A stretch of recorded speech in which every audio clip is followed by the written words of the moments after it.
Hi guys, so good morning, welcome back to my magical world. I am Frostbite, and if you're new to my channel guys, so hi and welcome. So if you don't know yet, what I do here is that I basically read for you anything under the sun. Any books guys that are interesting. So currently we're trying to finish the book Flow, and we're on to chapter 3 na. Wait lang. I hope I am saying the right thing. Wait lang. Yeah. So, uh, we're on to, wait lang. Wait lang guys, may langgam. Wait lang. Yan, okay na. So, we're on to pages 47 and 48. So, we're going to continue reading. So, stay put guys. We're on a different location again. And wait lang, I just have to say this like to all my friends that are in a faraway land. Yung malalayo kong friends guys, wait lang ha, kasi I'm trying to figure things out here in my current location. So, I'll be back with you soon. Hopefully soon. Pero may mga inaayos pa ako dito so I cannot be there yet. Okay? So, let's just read for now. It's sunny here. It's a sunny day. It's a good day. It's Saturday. Yeah, tama ba? So, I hope you are having like a relaxing weekend right now. Mamaya na yung chika. So, let's finish this kasi I think I haven't uploaded my video last night, but I'm going to upload everything today, hopefully. Puno na yung storage ko. So, complexity requires investing psychic energy in goals that are new, that are relatively challenging. It is easy to see this process in children. During the first few years of life, every child is a little learning machine, trying out new movements, new words daily. So the rapt concept on the child's face as she learns each new skill is a good indication of what enjoyment is about. And each instance of enjoyable learning adds to the complexity of the child's developing self. So, like, and I know that there are a lot of parents that are usually not that supportive when their children are like having extracurricular activity, for example singing, onto sports or anything like that related to that.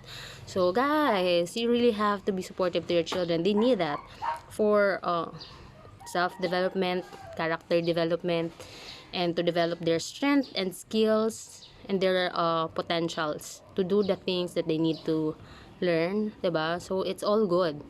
So just support them. I know it's hard because diba, pag may extracurricular activity, you need to spend like money, sometimes a lot of money. And sometimes it doesn't suit your expenses. Your paano ba to? Your budget for expenses, di ba? For that extracurricular activities. But I think we really need to find a way kasi children really needs it during their what do you ano bang term? Nakalimutan ko yung term. Basta yung elementary and high school, yung secondary. Yeah, so just support them because it will help them in the long run. They will have experiences that you can only gain from sports, from having different activities. So like that guys, ha? Daldal ko. So unfortunately, these natural connection between growth and enjoyment tends to disappear with time, perhaps because learning becomes an external imposition. When schooling starts, the excitement of mastering new skills gradually wears out.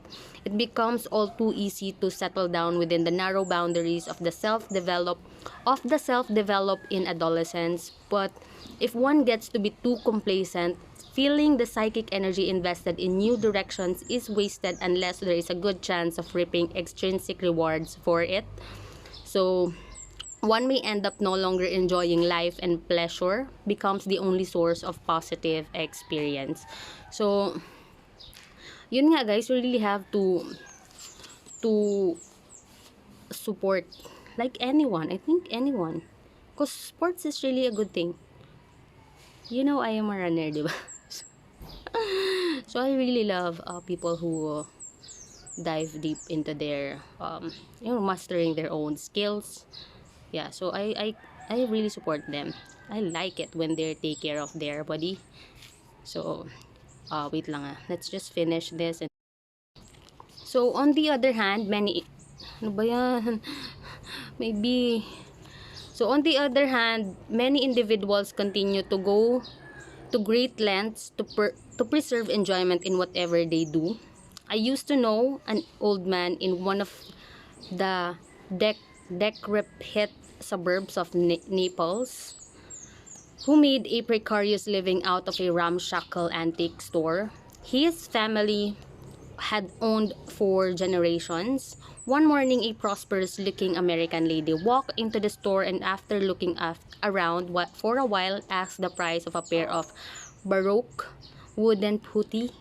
I don't know what is this, guys. So, those chubby little cherubs, ano ba? So dear to Neapolitan craftsmen of a few centuries ago and their contemporary imitators. So Signor Orsini, the owner, quoted an exorbitant price. The woman took out her folder of traveler's checks, ready to pay for the dubious artifacts. I held my breath, glad for the unexpected windfall about to reach my friend, but I didn't know Signor Orsini well enough. He turned purple and with barely contained agitation escorted the customer out of the store. No, Signora, I am sorry, but I cannot sell you those angels. To the flabbergasted woman, he kept repeating, I cannot make business with you. You understand. After the tourist finally left, he calmed down and explained, if I were starving, I would have taken her money, but since I am not, why should I make a deal that isn't any fun? I enjoyed the clash of wits involved in bargaining when two persons try to outdo each other with ruses and eloquence. She didn't even flinch. She didn't know any better. She didn't pay me the respect of assuming that I was going to try to take advantage of her. If I had sold those pieces to that woman at that ridiculous price, I would have felt cheated. So few people in southern Italy or elsewhere have this strange attitude toward business transactions. So but then I suspect that they don't enjoy their work as much as Signor Orsini did either. So enjoyment in life can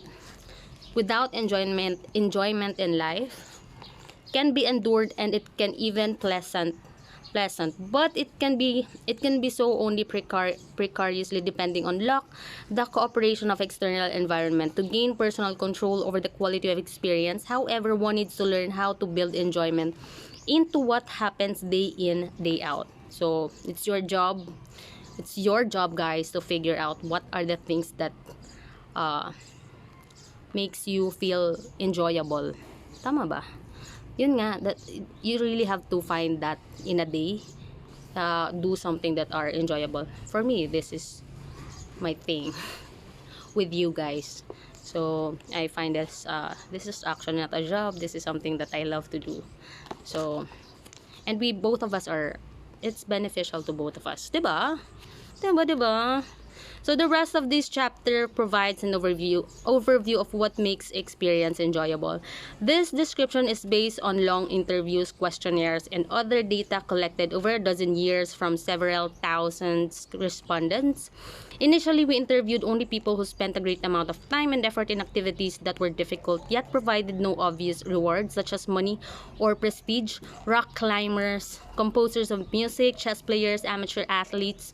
Our later studies included interviews with ordinary people leading ordinary experiences. We asked them to describe how it felt when their lives were at their fullest, when what they did was most enjoyable. These people included urban Americans, surgeons, professors, clerical and assembly line workers, young mothers, retired people, and teenagers. So they also included respondents from Korea, Japan, Thailand, Australia, various European cultures, and a Navajo reservation. On the basis of these interviews, we can now describe what makes an experience enjoyable and thus provide examples that all of us can use to enhance the quality of life. So there's this subtopic here that we are going to read. So maikli lang siya. So wait lang, guys. Subtopic is entitled The Elements of Enjoyment.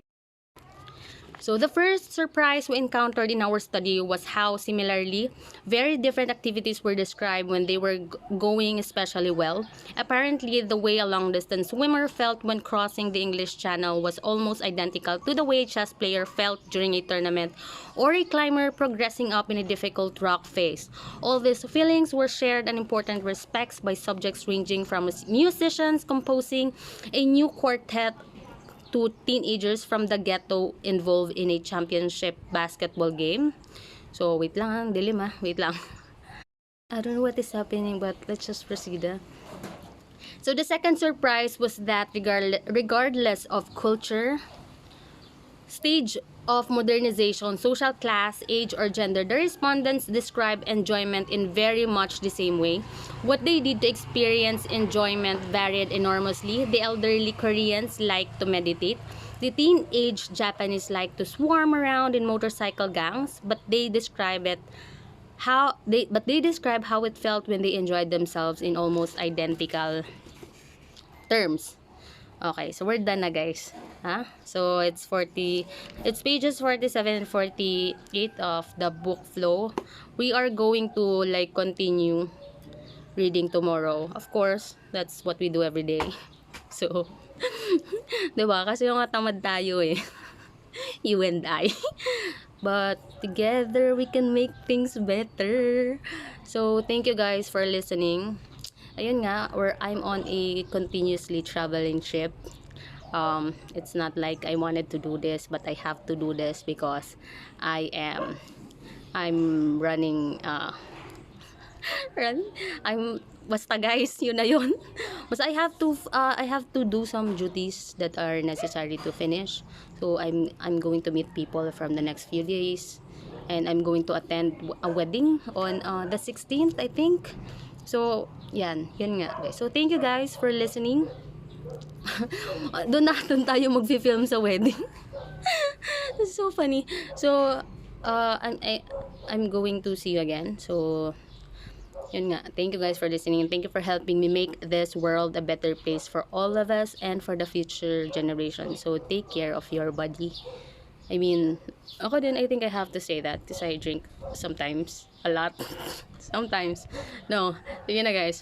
I'm going to see you again tomorrow. Have a great Saturday. Goodbye, peeps.